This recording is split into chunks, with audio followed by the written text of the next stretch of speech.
கோவை 9/7/2024 பொள்ளாச்சி பகல் இரவு என ஷிப்ட் முறையில் உலாவரும் ஒற்றை காட்டு யானை. தங்களை தற்காத்து தீ மூட்டிக் கொண்டு முயற்சிக்கும் சின்னார்பதி மலைவாழ் மக்கள். ஆனைமலை புலிகள் காப்பகத்திற்குட்பட்ட பகுதிகளில் கடந்த சில நாட்களாக சுள்ளி கொம்பன் என்ற ஒற்றை காட்டு யானை சுற்றித் திரிகிறது. பொள்ளாச்சி அடுத்த நவமலை பகுதிகளில் பெரும்பாலும் தென்படும் இந்த யானை பொதுமக்கள் பயணிக்கும் சாலைகளில் பகல் நேரங்களில் உலா வருகிறது. இரவு பொழுதில் குடியிருப்பு பகுதிக்குள் சென்று விடுகிறது.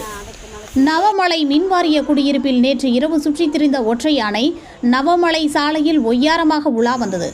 இந்த நிலையில் சின்னார்பதி மலைவாழ் மக்கள் குடியிருப்பு அருகே முகாமிட்டுள்ளது. இப்பகுதியில் உள்ள மலைவாழ் மக்கள் தங்களை யானையிடம் இருந்து தற்காத்துக் கொள்ள தீ மூட்டுதல், ஒலி எழுப்புதல் உள்ளிட்டவைகளை செய்து வருகின்றனர். குடியிருப்பு பகுதிகளில் உள்ள பலா, வாழை போன்றவற்றை தேடி இப்பகுதியில் ஒற்றை காட்டு யானை சுற்றி வருவதால் சுழற்சி முறையில் ஒற்றை காட்டு யானை வனத்துறையினர் தீவிரமாக கண்காணித்து வருகின்றனர்.